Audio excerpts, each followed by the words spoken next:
On est présentement à Sainte-Anne-des-Monts, un endroit où on aime particulièrement arrêter en bateau. La première fois qu'on est venu ici, c'est en 2019, lors de la première saison du Globetrotter. On était fraîchement arrivés de la Guadeloupe et on s'était fixé deux grands objectifs pour débuter la saison. Premièrement, mieux comprendre le fonctionnement de notre bateau et deuxièmement, faire notre premier grand voyage en famille. On a donc décidé de se rendre à Carleton-sur-Mer dans la baie des Chaleurs d'où je viens, comme on fait à chaque été, mais cette fois-ci à voile. J'ai décidé aussi d'inviter mon grand ami d'enfance, Vincent, qui a beaucoup d'expérience à voile et en bateau, et sa fille Mia à se joindre à nous dans cette aventure. Voici donc l'histoire de nos 500 premiers milles nautiques à bord du Globetrotter.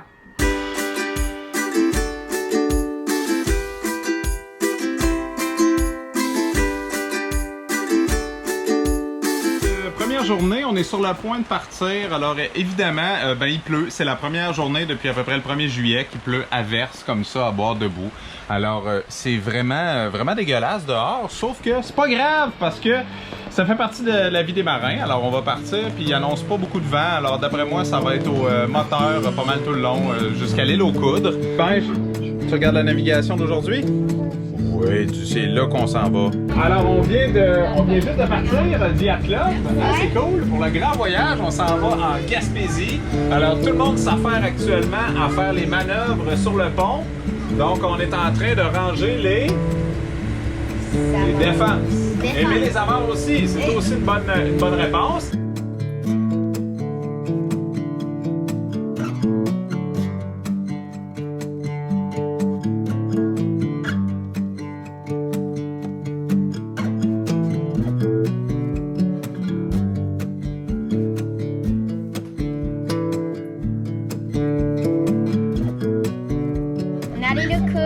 Comment ça a été? Bien. Ça a été quand même long. Ben pas tant. Ça a pris 6 heures. Ça a pris 6 heures. Vous avez fait quoi? On a fait des bracelets.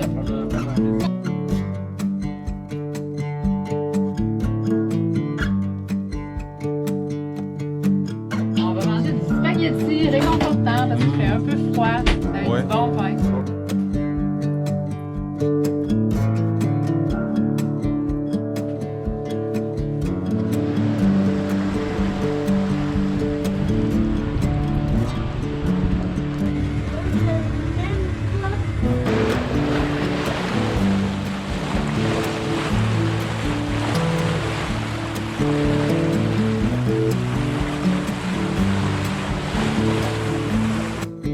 Beaucoup de marins nous avaient avertis. L'entrée de Tadoussac, où la rivière Saguenay et le fleuve Saint-Laurent se rencontrent, est un des endroits les plus dangereux du fleuve. Comme pour leur donner raison, la température a brusquement changé à notre arrivée, alors que nous devions y naviguer pour la première fois.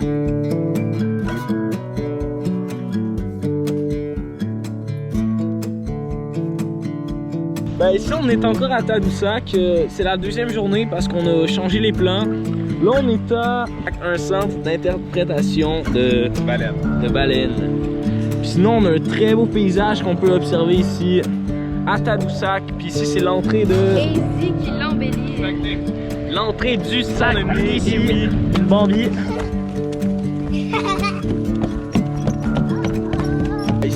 Matelot numéro 1, le matelot numéro 2. On a aussi Brand, The One and Only, capitaine. Par la suite, on a sa demoiselle ici, Madame alors. On a Vincent, un autre matelot. Gros Pou, grosse Mia. Et finalement, Millie Jeet, matelot numéro 3. On est sur une 4e journée en mer. Fait que là, il y a plein de belugas puis des baleines. Attends. Puis là, on en voit plein, on a vu des phoques aussi. Hey, regarde ça! Regarde! Et là, juste là, du bateau, là. Le parc marin du Saguenay-Saint-Laurent a été créé en 1998 et est pourtant parmi les plus anciennes aires marines protégées au monde. C'est aussi un des meilleurs endroits pour observer les baleines. On peut y voir toutes sortes d'espèces de mammifères marins, comme des rorquals communs ou des rorquals à bosse, des phoques et même des belugas qui sont très facilement identifiables. À chaque fois qu'on a fait le trajet entre Tadoussac et le Bic, on a eu droit à des spectacles magnifiques à bord du Globe. En exploration, on est au Bic, à l'Anse à l'Orignal, là où j'ai fait mon premier camp d'été. Fait que là, on va aller faire toute l'équipe, il y a plein de vagues, fait que là, ça va pas le cette année. Bye bye! On a 3 grands explorateurs qui sont partis à la recherche de je ne sais quoi. Stevie, Jess et Olipou. Capitaine, un petit coucou au vlog!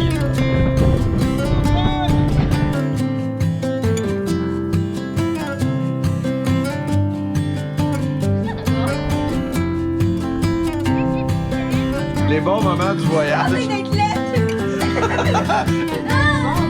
Sors tes grosses fesses dehors!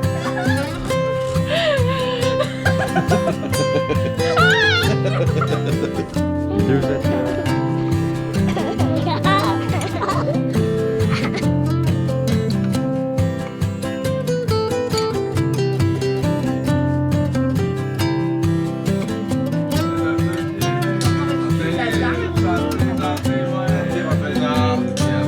Fait que là, il y a un full beau coucher de soleil. Puis c'est vraiment beau. On a pris des photos.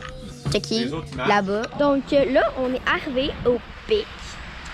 On vient d'arriver en dinghy.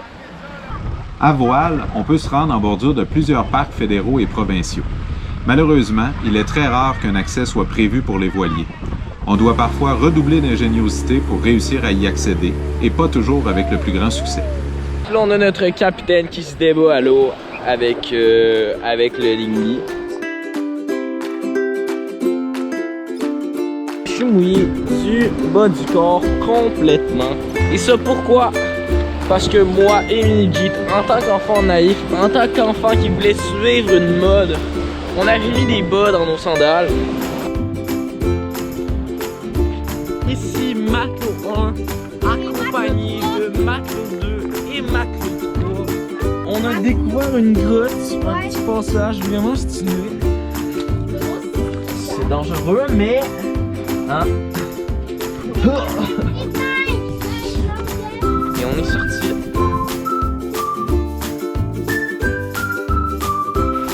On a notre dinghy qui a été un peu et malheureusement rempli d'eau et d'algues. Ouais, belle situation en mer. On apprend à vivre en matelot. Quand on apprend à avoir un voilier, à vivre en mer, faut s'y habituer. Avec Vincent aussi qui est là pour sauver la situation.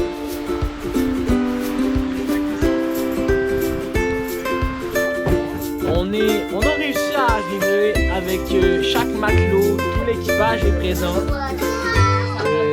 Tout le monde est un peu mouillé, tout le monde est un peu exécrable, surtout l'adolescente ici. Hey vlog! Hey vlog! Hey vlog!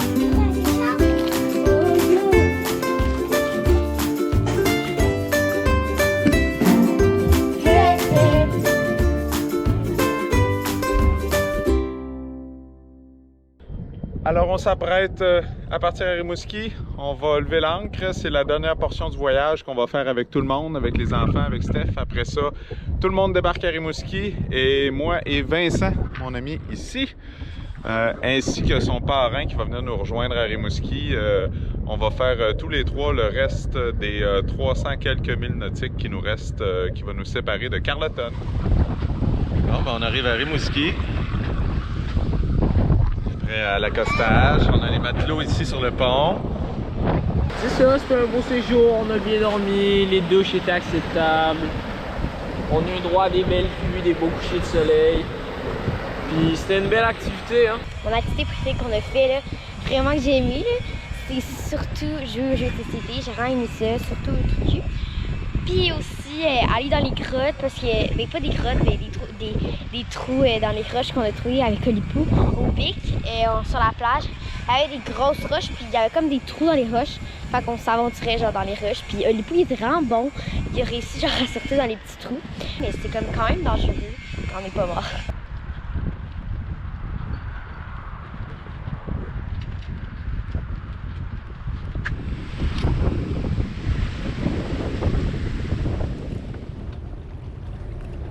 On a jeté l'ancre hier soir à l'anse du Petit Métis. Ça a très bien été, super de dos, pas mouvementé.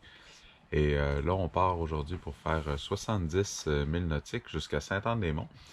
Le seul problème, c'est qu'il n'y a pas de vent, ou presque pas. Alors, ça risque d'être un peu plus long que prévu le trajet.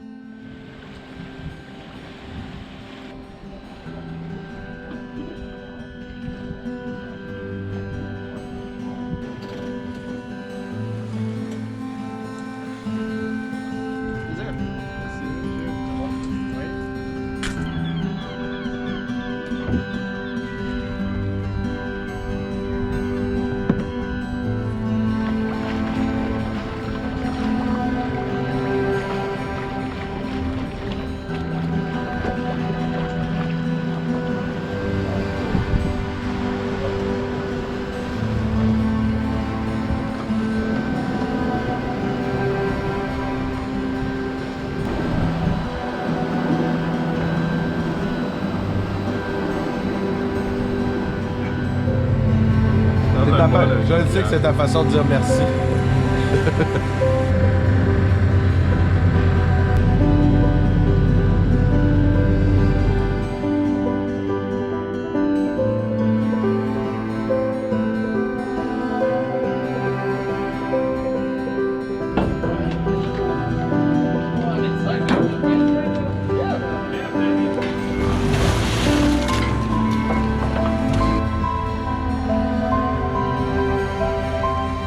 Le brouillard, c'est comme naviguer dans un nuage. Ça peut être très soudain et évidemment très dangereux. On se sert alors d'un radar afin de voir les obstacles. Cette fois-ci, ça nous a permis de voir et éviter 2 voiliers qui s'en venaient directement sur nous.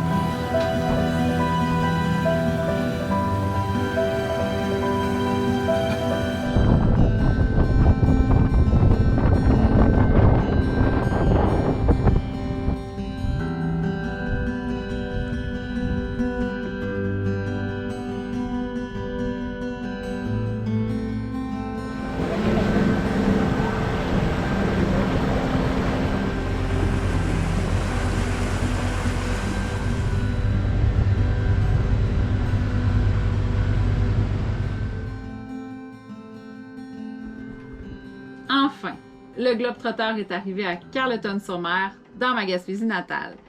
C'est fou tout ce qu'on a découvert dans notre première saison de navigation. Le fleuve Saint-Laurent est tout simplement majestueux. Absolument, on s'était fait des images de ce que ce voyage-là allait être et ça l'a complètement dépassé nos attentes. La faune, la flore, la géographie, la météo qui vient complètement changer un paysage du jour au lendemain, c'était absolument majestueux. Pour notre prochaine saison de navigation, notre défi qui s'en vient, c'est de faire une première traversée. Oui, une première traversée en famille dans le golfe Saint-Laurent jusqu'aux îles de la Madeleine. C'est ce qu'on vous réserve dans notre prochain épisode. Merci tout le monde! Allô à vous 7, je suis Elise, enfant soleil du centre du Québec. Je suis atteinte d'hypoplasie du ventricule droit avec aphrésie pulmonaire, donc j'ai pas de ventricule droit.